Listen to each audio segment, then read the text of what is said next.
નમસ્કાર, evening પોસ્ટના digital platform પર હું છું આપની સાથે કુમાર.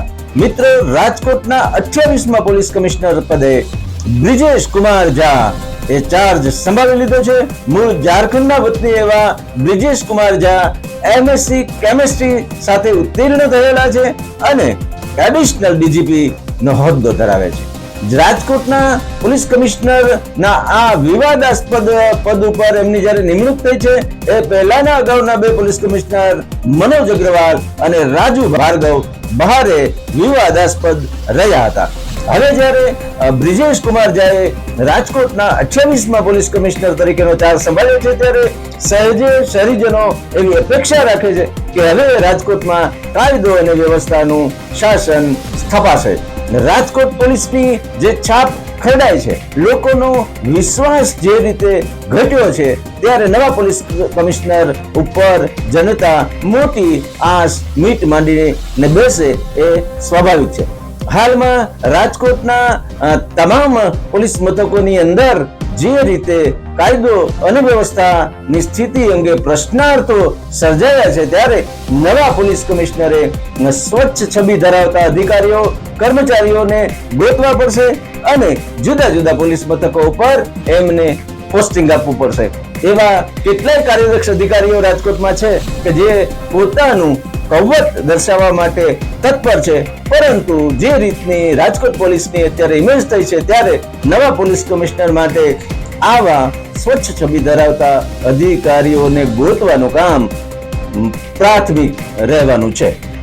હાલમાં ડીસીબી ક્રાઇમ બ્રાન્ચમાં જે રીતના વહીવટ કરવામાં આવે છે, જનતાનો જે અવાજ છે એ દબાયતો હોય એવું પણ માનવામાં આવી રહ્યું છે. ત્યારે નવા પોલીસ કમિશનરે છેલ્લા 6 મહિનાની અંદર જે તે પોલીસ મથકોની અંદર ફરિયાદો થઈ છે, એ ફરિયાદોની અંદર કેવા સમાધાનો કરવામાં આવ્યા છે, કોના દબાણથી કરવામાં આવ્યા છે, અને રાજકોટ પોલીસ હાલમાં રાજકોટના જુદા જુદા પોલીસ મથકોની અંદર જે અરજી રૂપે ફરિયાદો કરવામાં આવે છે, એની અંદર છેલ્લા 6 મહિનાની અંદર કેવી કામગીરી કરવામાં આવી છે એનો પણ નવા પોલીસ કમિશનરે તપાસ કરવાની રહેશે.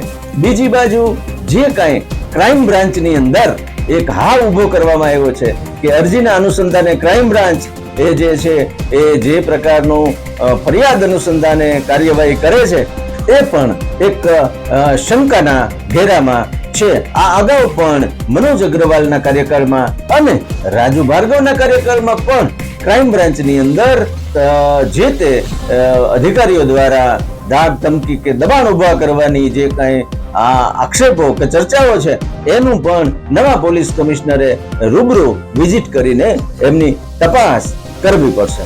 બીજી તરફ રાજકોટની અંદર સામાન્ય બનાવોની અંદર કાયદો હાથમાં લેનારા ગાંઠિયા દાદાઓ જે છે એ ગમે ત્યારે હુમલા દાગ ધમકી આપી રહ્યા છે, તો એને કોની છત્રછાયા છે એ પણ શોધવાની તાતી જરૂર છે. જે તે પોલીસ મથકના પીઆઈ શ્રીને એવી સ્પષ્ટ આદેશ આપવો પડશે કે કોઈ પણ ભલામણોમાં કાયદાની વિરુદ્ધનું કામ કરવાનું નથી. એવું પણ રાજકોટની જનતા માની રહી છે કે એક નેતા આખી જ રાજકોટની પોલીસને હેન્ડલ કરી રહ્યા છે. ત્યારે ગુજરાત સરકારે જો ખરેખર બ્રિજેશ કુમાર ઝાને રાજકોટમાં પોલીસની વિશ્વસનીયતા સ્થાપિત કરવા માટે, જનતાનો વિશ્વાસ જીતવા માટે મોકલ્યા હોય અને જો ખુદ બ્રિજેશ કુમાર ઝા એવું સમજતા હોય કે રાજકોટમાં એક સારું નામ તેઓ ઊભું કરવા માંગે છે, તો એમણે એ તમામ રીતે જે કાંઈ રાજકીય હસ્તક્ષેપ કે કોઈ એક નેતાના ઈશારે જે પોલીસ ચાલે છે એવું જે એક લોકોના મનમાં છબી છે એ દૂર કરવી પડશે અને કાયદાનો દંડો ઉગામવો પડશે. આગામી સમયની અંદર રાજકોટની જનતા એ મોટી આશ રાખીને નવા પોલીસ કમિશનર સામે મીટ માંડીને બેઠી છે. ત્યારે આ બ્રિજેશ કુમાર ઝા નવા પોલીસ કમિશનર રાજકોટની જનતાનો વિશ્વાસ જીતશે એવી આશા સાથે આભાર.